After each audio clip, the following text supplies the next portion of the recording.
watch and burn. Okay, so tonight I am going to be attempting to discuss the 1989 film, The Burbs, starring Tom Hanks, Carrie Fisher, Bruce Dern, and most importantly, Corey Feldman. I think that one of my absolute favorite things about this movie has to be that I've wanted to live in this neighborhood ever since I was a kid, and now I'm getting dizzy, so I can't see this lasting. Okay, what the fuck was that?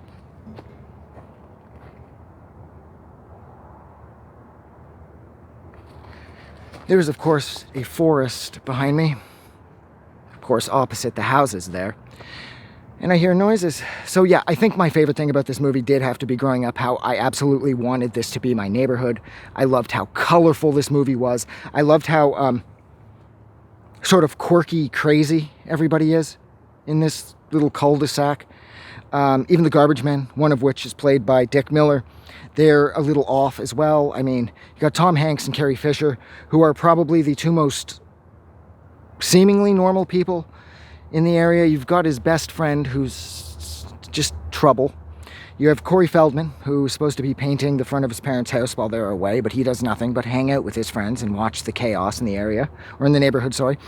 And one of Corey Feldman's friends looks identical to Ewan Bremner, like Julian Donkey Boy / Trainspotting. I'm telling you, one of his friends is his twin. Like, no joke. And then you got Bruce Dern with his incredibly good-looking wife. Bruce Dern is a military lunatic, one of those people that thinks guns will solve everything. And Bruce Dern possibly has the best part in the movie, too, when he falls off the roof and the gun goes off. That was amazing, as he's supposed to be keeping Overwatch for the Klopeks. And the Klopeks themselves were such good bad guys because they are so... There's that sort of Tim Burton element to this movie in the sense that the Klopeks are such outcasts and they're the proverbial sore thumb. That their house is like something like straight out of the Munsters, and whereas the Munsters were completely misunderstood and they just looked weird, but they were really good people, the Klopeks, in addition to looking and acting weird, they're also killing and incinerating people, in their basement. So these people are not the Munsters. And I love how, like I said, it's got that sort of Tim Burton, Edward Scissorhands vibe, whereas, like, Scissorhands' house was that massive castle on the hill, and then at the bottom of the hill was 1950s suburban America. It's kind of the same vibe is at play here, whereas the Klopeks' house is sort of this dilapidated, falling down sort of Danzig-looking place. And then the rest of the neighborhood is gorgeous and bright and really colorful, and then the lawns are impeccable and the white picket fences are perfectly painted, and everything about this neighborhood is so scenic and so well put together. And then, like I said, you have the Klopeks fucking Count Chocula house. I think my absolute favorite thing about this movie is what I love about all of these movies, or movies that do this, whereas the lead protagonist, this time played by Tom Hanks, he decides to break into the Klopeks' house to sort of investigate further because his dog finds a human femur, and so now they know that they're killing people, and in the process he floods their house and then blows their house up, which endangers everybody in the neighborhood.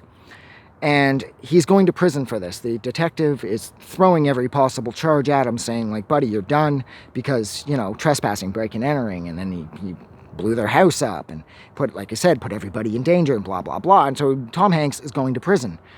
Until one of the Klopeks attempts to kill Tom Hanks because they know that he is hip to the fact that they're killing people. Then they are caught, and Hanks is just sort of free to go. Him and Carrie Fisher in the movie hugging, saying like, all right, cool, so what are we going to do now?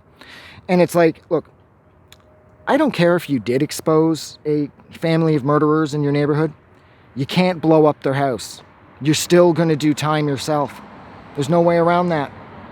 It's just not going to happen. But yeah, Joe Dante coming from such a background, such a professional horror pedigree. Now, at the same time, he did do Gremlins just a few years before, and the Gremlins sort of has some sort of comedic twists to it. No, actually, they don't. The Gremlins is a fucking non-stop nightmare, and I just don't understand how that was a fucking kids' movie back then. That story that the chick tells, can't remember her name, Phoebe? It doesn't matter, I haven't seen Gremlins in forever. That story she tells about her dad breaking her neck, coming down the chimney, trying to play Santa Claus. Thinking to myself, like, what the fuck am I seeing? What am I watching this for? I'm like 5. Like, the Gremlins, this isn't a kid's movie. So, Dante did a really good job handling, I suppose, the more comedic elements of the Gremlins, just like he did with turning this into sort of like mostly a comedy with flourishes of horror. I don't exactly know how you should frame this movie now that I'm thinking about it. Is this like a comedy horror comedy, or is this just a comedy? I have no idea. But look, I'm gonna go.